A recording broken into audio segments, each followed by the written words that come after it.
Welcome to study IQ। I'm Amit वरीद किलोर। Now we all know कि इंडिया इस समय second wave of the corona से गुजर रहा है। दो केसेस बहुत ही ड्रामेटिकली कम हो चुके हैं। जो पर डे 4 लाख केसेस आया करते थे, they have reduced to less than 50,000 के। The number of the deaths each day is still approximately 3,000 deaths a day. अब जो ये सिचुएशन है, इस बात में हम सब, गवर्नमेंट, प्रशासन, society, individuals, doctors, the vaccine manufacturers, everybody understands that कि अगर हमें अपने देश को अगर कोरोना की आने वाली वेव से बचाना है एंड फाइनली नॉर्मल लाइफ की तरफ वापस लौटना है, the vaccination the whole population, vaccinating the whole population is the only solution which can save us from the third wave or the fourth wave or the fifth wave of this deadly virus। अब सवाल यह है कि इस Endeavour में problem यह है कि भारत ने अभी अपने यहां पर देश के अंदर सिर्फ 2 वैक्सीन्स को अलाउ किया हुआ है, कोविशील्ड को और कोवैक्सीन को। And from at least last 2-3 months there has been a vaccine shortage. जितने लोगों को वैक्सीनेट किया जा सकता था उतनी वैक्सीन की अवेलेबिलिटी नहीं है। रिसेंटली एक तीसरी वैक्सीन को भी अलाउ कर दिया गया है, स्पुतनिक 5, रशिया की जो वैक्सीन है। कोई भी वैक्सीन मैन्युफैक्चरर भारत में जो है वो किसी भी लीगल सूट से इम्यून नहीं है। यानी कि अगर वैक्सीन लेने से किसी इंसान को किसी प्रकार का नुकसान हो जाता है और अगर ये प्रूव कर दिया जाए कि वो नुकसान उसी वैक्सीन की वजह से हुआ है, तो vaccine manufacturers are liable to provide certain kind of compensation to that person. परंतु जो ये नई कंपनियां हैं, जो कि फॉरेन कंपनियां हैं, सबसे पहले फाइजर और दूसरी मॉडर्ना, ठीक है, फाइजर और मॉडर्ना दोनों के दोनों वैक्सीन मैन्युफैक्चरर्स हैं। ये भारत में एंट्री से पहले चाहते हैं कि इनको इंडेमनिटी प्रोटेक्शन मिल जाए from the government before entering the Indian market. इस समय फाइजर और मॉडर्ना दोनों ने कोविड वैक्सीन बना ली है। यूएसए और यूके में इस समय फाइजर और मॉडर्ना की वैक्सीन लोगों को लगाई भी जा रही है। भारत में आने से पहले ये भारतीय गवर्नमेंट से नेगोशिएट कर रहे हैं कि हम तभी इंडिया के अंदर वैक्सीन प्रोवाइड कर सकते हैं when we can be given indemnity production.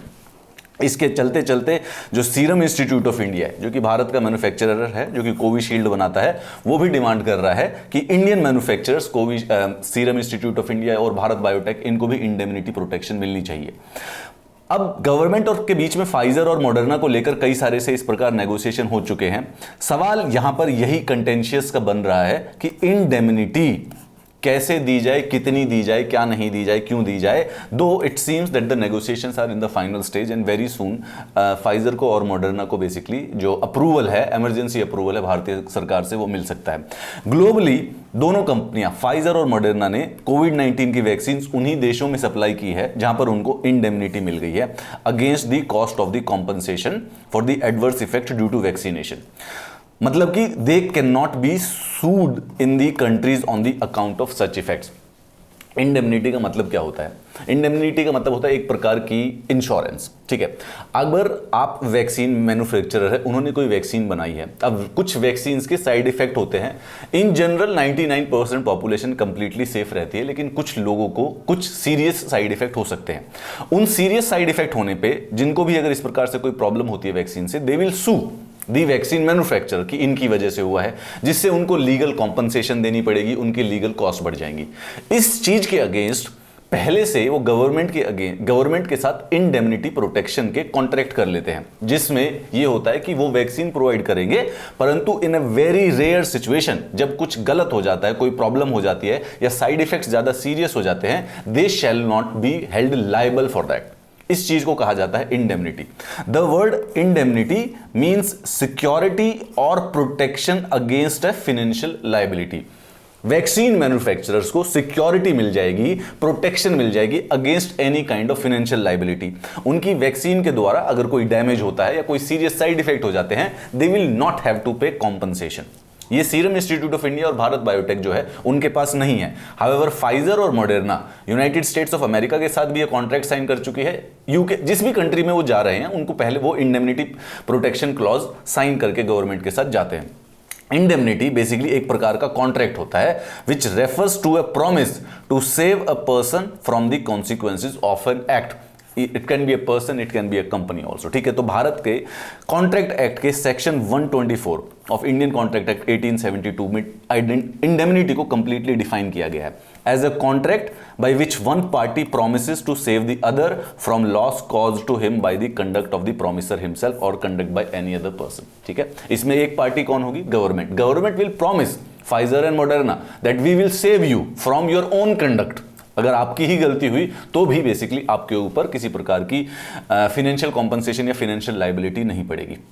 ये section 124 of Indian contract act है, ये इंडियन पीनल कोड का नहीं है, इसको सिडिशन जो लॉ होता है 124A, उससे कंफ्यूज मत कीजिएगा, that is related to IPC, Indian penal code, ठीक है, वो 1860 1861 का है। ये सेक्शन 124 है इंडियन कॉन्ट्रैक्ट एक्ट का 1872 का। Grant of the indemnity does not always mean beneficiaries can not seek compensation, परंतु बार बहुत ज्यादा हाई होता है। तो ऐसा नहीं है कि जिस भी कंपनी को या इंडिविजुअल को इंडेमनिटी की प्रोटेक्शन मिली होती है या कॉन्ट्रैक्ट में उन्होंने इंडेमनिटी का क्लॉज इंक्लूड कर दिया होता है, वो जिंदगी में कभी कॉम्पनसेशन देता ही नहीं है। सवाल यह है कि बार बहुत ज्यादा हाई हो जाता है। आप इसको एक एग्जांपल के तौर पे समझिए, आप एक डिवाइस बनाते हैं, आप एयर कंडीशनर बनाते हैं, एयर कंडीशनर्स, और बड़ी एक बिल्डिंग है जिसमें 20 माले की बिल्डिंग है, उसमें आपको कॉन्ट्रैक्ट मिलता है एयर कंडीशनर्स लगाने का, अपने खुद के आप मैन्युफैक्चर करते हैं, आपने उसके अंदर लगा दिया। अब आपको कॉन्ट्रैक्ट लेना पड़ेगा, आप जो बिल्डिंग मैन्युफैक्चरर है जिसने बिल्डिंग बनाई है, बिल्डर जो है उसने आपको कॉन्ट्रैक्ट दिया। अब आपके एसी के द्वारा सपोज कीजिए किसी दिन वहां पर उसमें बिल्डिंग में आग लग जाती है और बड़ा सारा सा डैमेज हो जाता है।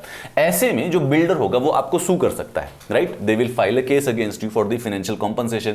जितना भी नुकसान हुआ है आपके एसी की वजह से, आग लगने की वजह से, आपको वो सू कर देगा। ऐसे में जब आप कॉन्ट्रैक्ट में घुसते हैं तो आप उनसे ये भी पूछ सकते हैं कि मैं जब भी एसी सप्लाई करूंगा जब आप मेरे साथ इंडेमनिटी क्लॉज साइन करेंगे, यानी कि अगर मेरे एसी की वजह से किसी प्रकार का कोई डैमेज होगा तो उसकी फाइनेंशियल लाइबिलिटी मेरी नहीं होगी, राइट, दैट डिपेंडिंग कि वो जरूरी है या नहीं है, वो बिल्डर बेसिकली इस प्रकार से आगे फॉरवर्ड कर सकता है। वैक्सीन्स जो बन रही हैं उसके एडवर्स इफेक्ट कई बार जो कंपनीज है उनको लीगल कंट्रोवर्सीज में फंसा देते हैं, जिसकी वजह से कोर्ट जो विक्टिम होता है उसके नाम पर कुछ डैमेजेस या फिर कुछ कॉम्पनसेशन के लिए उनके ऊपर अप्लाई कर देते हैं। जैसे सीरम इंस्टीट्यूट ऑफ इंडिया के जगह आपने न्यूज़ पढ़ी होगी कि कुछ केसेस में जब सीरियस साइड इफेक्ट हो गए थे, so the patient, the victim actually filed a case against the serum Institute of India और उन्होंने डिमांड की हमें 5 करोड़ की कॉम्पनसेशन दे दीजिए, इस प्रकार से।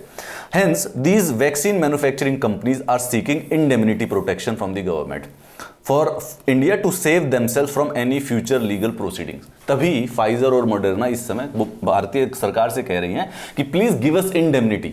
हम ये जान के तो कर नहीं रहे हैं, बहुत जल्दी में हमने वैक्सीन बनाई है, we are trying to ensure कि वो वैक्सीन बहुत ही अच्छी हो और कोरोना को कंट्रोल करने के लिए पूरे के पूरे देश को वैक्सीनेशन करना ही पड़ेगा।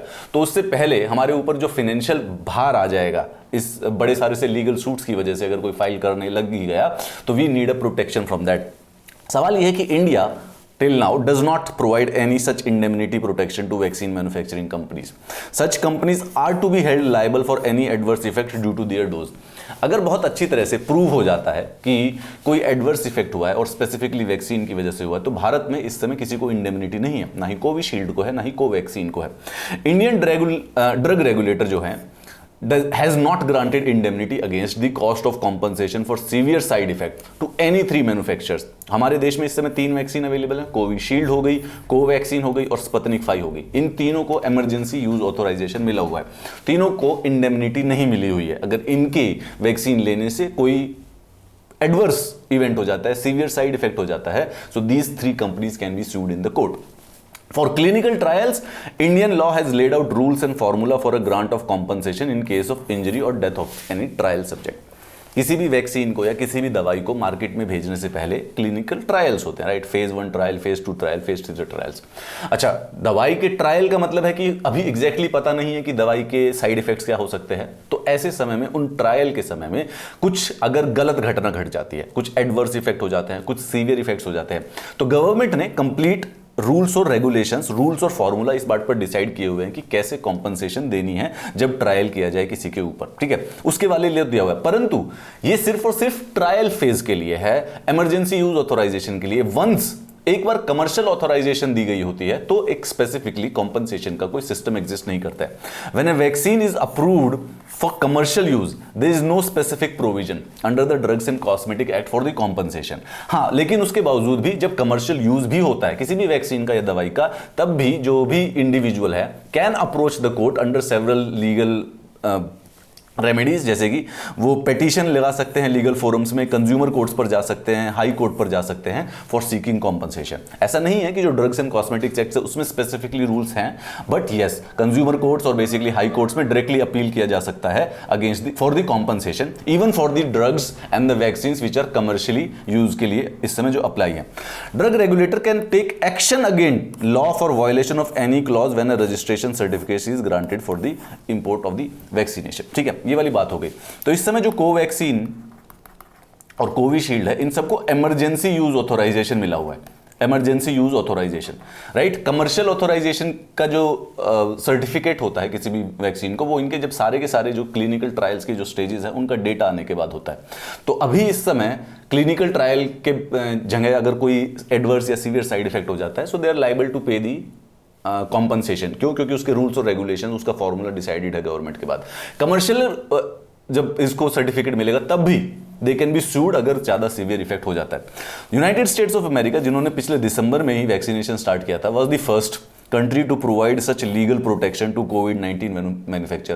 तो यूएसए में फाइजर और मॉडर्ना को दोनों को इंडेमनिटी प्रोटेक्शन दी गई थी, स्टार्टिंग में ही दे दी थी। यूनाइटेड किंगडम ने भी बेसिकली दोनों को इंडेमनिटी प्रोवाइड कर दी। साथ ही साथ वर्ल्ड हेल्थ ऑर्गेनाइजेशन जो है, they also run a special compensation program for low income countries covered under the COVAX facility.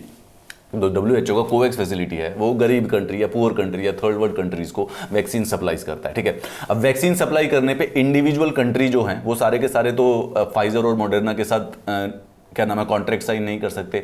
तो WHO एक कॉम्पनसेशन प्रोग्राम चलाता है उन सब के लिए कि अगर कोई एडवर्स साइड इफेक्ट हो जाता है किसी भी इंडिविजुअल को वैक्सीन लेने के बाद, तो WHO उसको कुछ फाइनेंशियल कॉम्पनसेशन देता है उस इंडिविजुअल को, depending on that. Pfizer and Moderna were the first two manufacturers to receive emergency use authorization for their mRNA COVID-19 vaccines, ठीक है, जो कि यूएस गवर्नमेंट ने उनको दी थी। It protects them from any kind of financial liability which comes by the use of these vaccines। ये protect करता है उनको 2024 तक, यानी कि 2024 तक जब तक वो वैक्सीन देंगे किसी को भी, फाइजर और मॉडर्ना को, कोई भी लॉ सूट्स नहीं फाइल किया जा सकता ऑफ एनी फोरसीन और unintentional medical complication as a result of vaccination against कोविड-19। This is basically the whole game. यही चीज फाइजर और मॉडर्ना बेसिकली भारतीय सरकार से भी चाहता है कि उनको किसी भी फोरसीन या तो प्रिडिक्टेबल हो या फिर अनइंटेंशनल मेडिकल कॉन्सिक्वेंसेज जो कि उनकी वैक्सीन लेने से हो, उसके अगेंस्ट किसी कोर्ट में सू ना किया जाए और कोई फाइनेंशियल लायबिलिटी ना हो। Sovereign immunity also protects the US Food and Drug Administration. Vaccine recipients cannot sue the FDA, जो कि USA की एक ऑर्गेनाइजेशन है, for approving the vaccine। और इसीलिए इसको चाहिए भारत के अंदर जो इंडेमनिटी प्रोटोकॉल है, उसी की वजह से अभी तक फाइजर और मॉडर्ना जो है फुली अप्रूवल नहीं ले पाए हैं। दो these negotiations are basically in the last stages, और it seems that the government, because we need the vaccine, और हमें वैक्सीन की इमीडिएट जरूरत है, शॉर्टेजेस भी चल रही है, 1-2 महीने की और चलने की आशंका है, तो इनको जो अप्रूवल मिलना है हो सकता है इंडेमनिटी के साथ ही अप्रूवल मिले as far as the Pfizer and the Moderna is concern. What do you think? वैसे वैक्सीन मैन्युफैक्चरर्स को इंडेमनिटी प्रोटेक्शन होना चाहिए या नहीं होना चाहिए? It seems that the USA and UK government have given them indemnity, so it might seem that it is probably a fine idea to do it. What is your personal view? Shall the vaccine manufacturers be protected against any kind of financial liability? या फिर they should all indemnity protection clause में उनको ये भी involve होना चाहिए कि some compensation, they might not be sued, but कुछ compensation होनी चाहिए अगर adverse effect या side effect होने चाहिए हो जाए। What do you think about it? Do mention in YouTube video comments. अगर आपको इस क्लास का PDF चाहिए तो इस टेलीग्राम चैनल पे मैं आपके साथ इसको शेयर कर दूंगा। Have a nice day.